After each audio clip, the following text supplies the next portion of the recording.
Saudara-saudari yang dikasihi Tuhan Yesus Kristus, selamat bertemu kembali di dalam program Arus Hayat Voice. Kali ini kita akan membahas sifat asasi pernikahan. Pembacaan Alkitab kita ambil di dalam kitab Kejadian pasal 2 ayat 18. Tuhan Allah berfirman, "Tidak baik kalau manusia itu seorang diri saja. Aku akan menjadikan penolong baginya yang sepadan dengan dia." 1 Korintus pasal 7 ayat 2. Tetapi mengingat bahaya percabulan, baiklah setiap laki-laki mempunyai istrinya sendiri dan setiap perempuan mempunyai suaminya sendiri. Selanjutnya di dalam 1 Petrus pasal 3 ayat 7. Demikian juga kamu, hai suami-suami, hiduplah bijaksana dengan istrimu sebagai kaum yang lebih lemah. Hormatilah mereka sebagai teman pewaris dari kasih karunia, yaitu kehidupan, supaya doamu jangan terhalang. Demikian firman Tuhan. Saudara-saudari, kekasih-kekasih Tuhan, pernikahan adalah ketetapan Allah.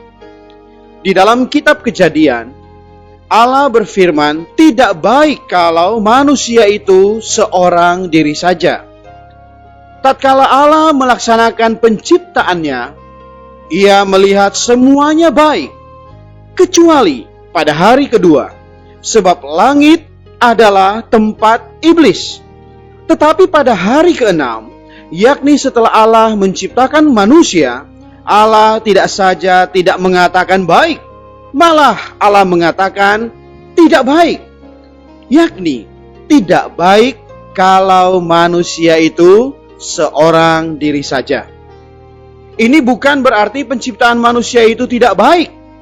Yang tidak baik ialah karena hanya diciptakan seorang, yaitu hanya tercipta separohnya. Lalu pada hari ke-6 itu juga Allah menciptakan seorang jodoh untuk Adam. Setelah Hawa tercipta, Allah membawanya ke hadapan Adam. Jadi terciptanya Hawa adalah untuk pernikahan. Kata jodoh di sini berarti diberikan supaya dia bisa mendapatkan bantuan. Di dalam bahasa Ibrani, kata ini berarti sepadan dengan dia sehingga dapat membantu dia. Tatkala Allah menciptakan manusia, Allah perlu adanya laki-laki ditambah dengan perempuan. Akan tetapi, Alkitab mengatakan bahwa Allah menciptakan manusia. Ini berarti ketika Allah menciptakan manusia, Ia menciptakan laki-laki juga menciptakan perempuan. Dengan demikian, barulah menjadi satu manusia yang utuh. Hal ini memperlihatkan kepada kita bahwa pernikahan bukan inisiatif manusia, melainkan inisiatif Allah. Pernikahan bukan dimulai setelah manusia berdosa, melainkan jauh sebelum manusia berdosa. Jadi, manusia bukan pada hari pertama setelah tercipta lalu berbuat dosa, melainkan pada hari pertama setelah tercipta lalu menikah. Setelah Allah menciptakan Hawa, maka pada hari pertama itu juga ia diberikan kepada Adam. Masalah pernikahan tercantum dalam catatan penciptaan Allah dalam Kejadian pasal 2. Di dalam Yohanes pasal 2, ketika pertama kali Tuhan Yesus memberitakan Injil di Kana, di sana pun terjadi pesta pernikahan. Dan Tuhan, kita tahu, menambahkan anggur. Ini memperlihatkan kepada kita bahwa Tuhan bukan hanya mengizinkan hal itu, bahkan memperkenannya.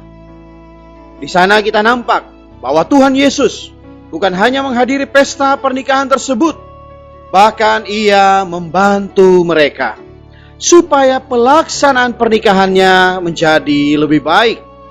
Karena itu, masalah pernikahan adalah inisiatif Allah dan sangat diperkenan oleh Tuhan Yesus, sebab hal ini mutlak berasal dari Allah. Demikianlah kita nampak kedudukan pernikahan di hadapan Allah.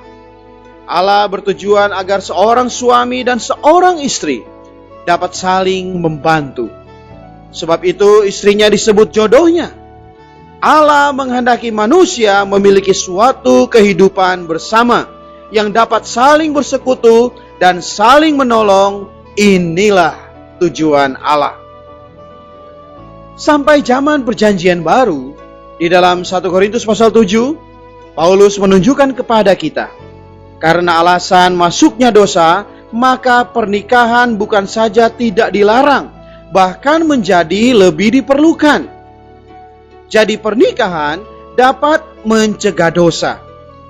Karena itu Paulus mengatakan, demi mencegah perzinahan dan percabulan, hendaklah setiap laki-laki mempunyai istrinya sendiri dan setiap perempuan mempunyai suaminya sendiri.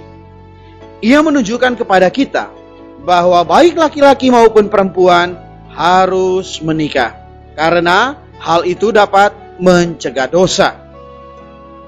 Ketika masalah pernikahan dibicarakan di dalam 1 Korintus pasal 7, pada awalnya Paulus mengatakan bahwa laki-laki tidak berkuasa atas tubuhnya, perempuan pun tidak berkuasa atas tubuhnya. Ajaran Paulus di sini sangat-sangat jelas. Selain karena alasan pelayanan kepada Tuhan, maka keduanya tidak boleh berpisah agar tidak terjadi perzinahan. Demi mencegah perzinahan, maka Allah menetapkan laki-laki dan perempuan harus menikah, lagi pula tidak boleh berpisah. Selanjutnya, di dalam 1 Petrus pasal 3 ayat 7, Petrus mengatakan bahwa istri adalah teman pewaris dari anugerah atau kasih karunia. Dengan kata lain, Allah berkenan suami dan istri bersama-sama melayani Dia. Jadi, dalam pernikahan orang Kristen, terdapat 3 sifat atau fungsi asasi. 1, saling menolong. Yang kedua, mencegah dosa. Dan yang ketiga, kedua orang menjadi teman pewaris dari kasih karunia di hadapan Allah. Tidak saja sendirian menjadi orang Kristen dan menerima kasih karunia, melainkan berdua. Mari kita berdoa. Tuhan Yesus, kami memuji Engkau atas rencana-Mu. Betapa hikmat-Mu melampaui pikiran kami. Sungguh Tuhan, kami menyembah-Mu atas pengaturan yang sedemikian indah yang telah Engkau tetapkan bagi kami. Engkau ingin kami memiliki seorang penolong yang sepadan. Engkau ingin kami terhindar dari dosa. Dan Engkau ingin kami memiliki teman pewaris dari kasih karunia di hadapan-Mu. Ya Tuhan, kami hanya dapat bersyukur dan berterima kasih kepadamu. Terpujilah Engkau selamanya. Amin. Demikianlah firman Tuhan. Sampai bertemu di kesempatan berikutnya. Kasih karunia-Nya menyertai kita semua.